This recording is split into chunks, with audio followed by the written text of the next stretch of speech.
So my son, he has a switch light. So power's on okay. Put the game card in.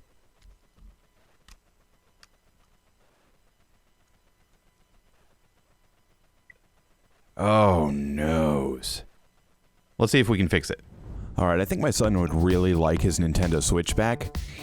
It's been, let's say, out of commission for the last couple of weeks, and he's really been missing it. So, right now, card slot isn't working, and it's an easy fix. You just have to take it apart and replace it. But I'm gonna try to repair it, and we'll see if I have any luck. So let's get to it. First thing I'm gonna do, I'm gonna put a mat down to give me a soft surface to work with, and then we're gonna need to open this up. Got my handy toolkit here. Now the screws on the Switch are tri-wing. Okay, and because this is a light, I don't think there's any other screws. Now, honestly, I've never done this before, so this could fail. And if it does, I'll of course have to get the parts to replace it to get my son's Switch going again. But, you know, it's a good lesson that not every project is going to end in success. So it looks like there's a couple more screws down here. It's always a good idea to keep your screws separated so you know where they go. Even better than this would be put it on maybe a piece of paper with it labeled. Alright, so I've taken out the 4 tri-wings and the 4 standard Phillips. Let's see if we can get this thing open now.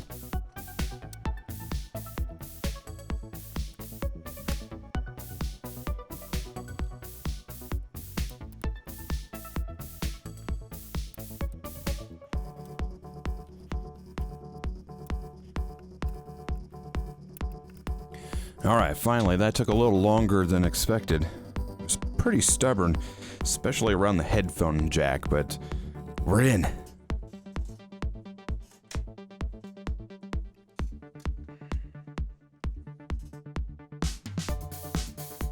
We need to get to this port somehow, so let's see if we can get in there by removing a few more screws.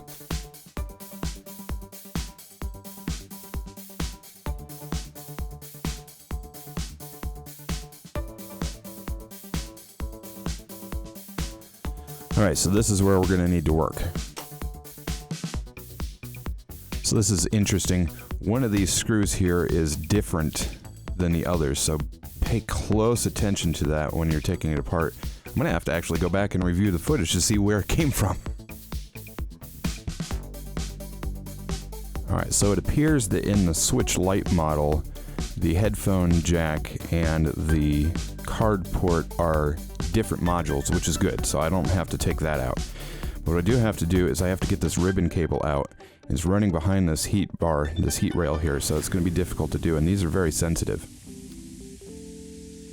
Alright, so I had to get a closer look. So this is just a lift. If you lift up on the little kind of tan part, that will unlock the ribbon.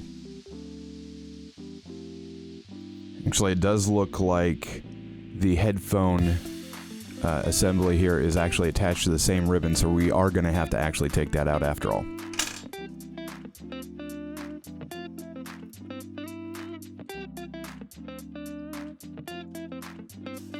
Alright, and with that, I've got the module out.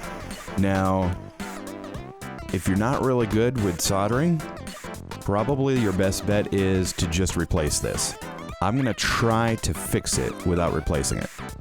Alright, so soldering technique and how to do this is really out of the scope of this video, and I don't exactly have the best equipment or the best soldering skills, so this is really just trial and error.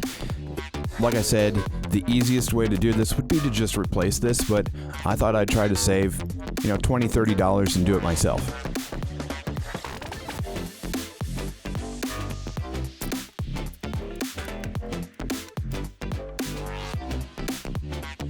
So my goal is going to be to desolder the RF shield so I can actually get to the pins of this card slot.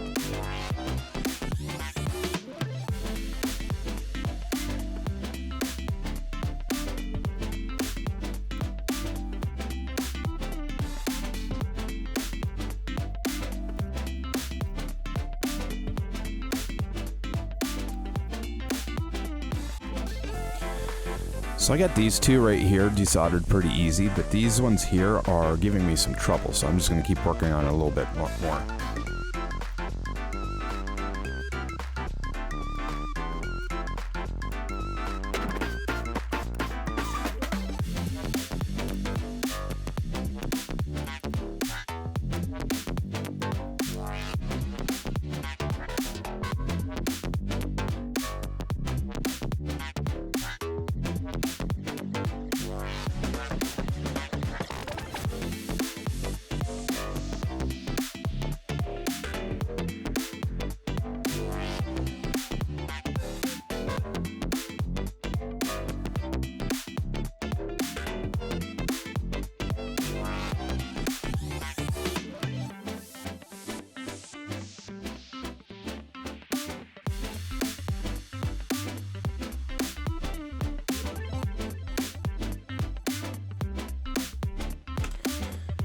Okay, after a lot of struggling, I think I finally have it loose, but now I've got to actually take the RF shield off around the plastic.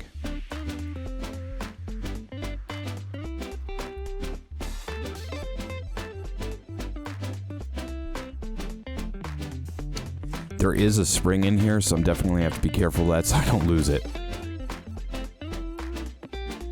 Alright, so I know you can't see it on camera. I've got one pin here that's bent. I'm going to try to bend it back to the shape that it needs to be in.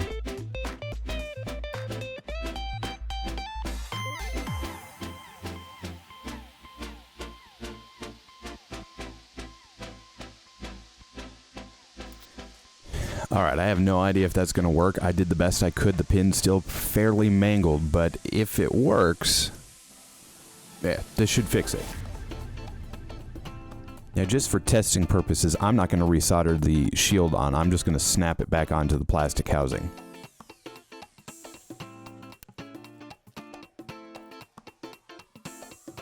Alright, so let's go ahead and see if that works before I put it back together. Looks like maybe it's completely dead right now, so I'm going to let it charge for a little bit and see if we can't get it to power on. 1 hour later.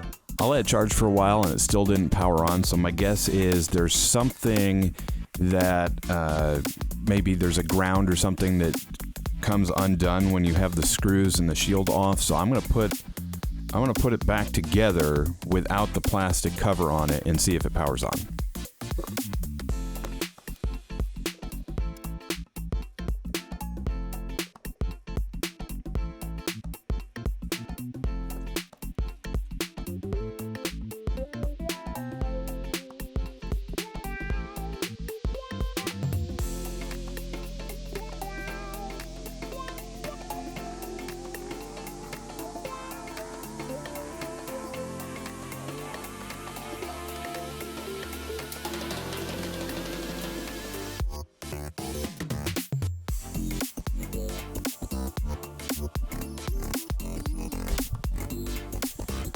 Alright, so it did power on now. It's still showing that the battery is dead. So, like I said, it's a good possibility that, especially this one screw that's different, that it's creating a ground in there that needs to be connected before it will power on.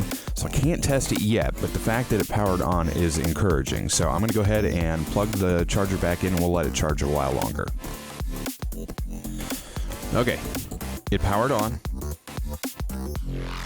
Let's see here.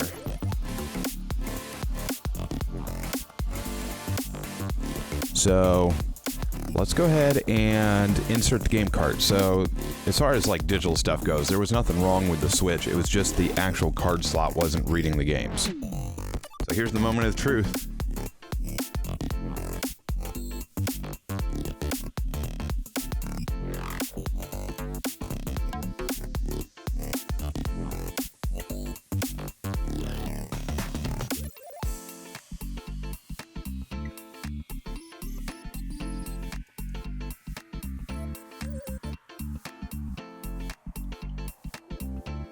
Hey, after a couple of tries, it did read it. So it's still a little finicky, and that's probably because that pin is still a little bent.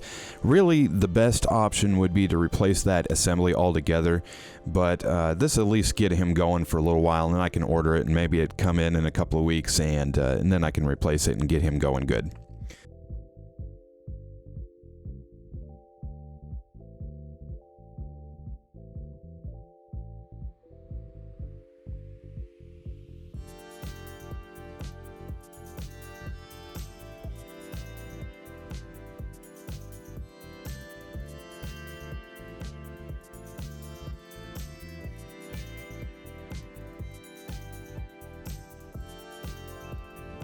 Alright, so that concludes the repair, but really there's some questions here.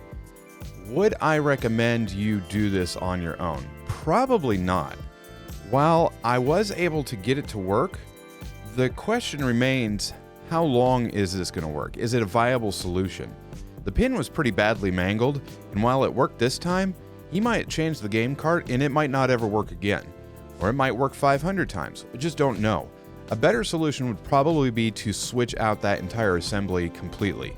Now this does buy some time, so I could order one and he could play it until the new one comes in and then I could replace it, because it's not that hard to get in there. You do need the tri-wing screwdriver, and other than that, you just get in there.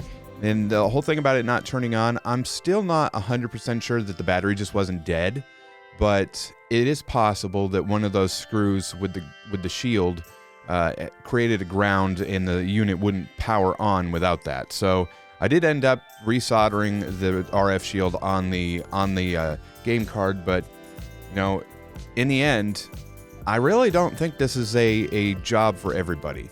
If your Switch game cart isn't working, probably just have it replaced.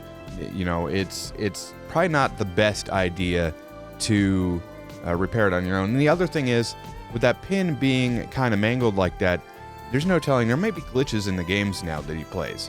So the overall takeaway here is probably not the best idea, but it did buy some time. I did learn a little bit about how the Switch is assembled. So take it or leave it either way. This I will give a plausible, but, you know, probably not practical.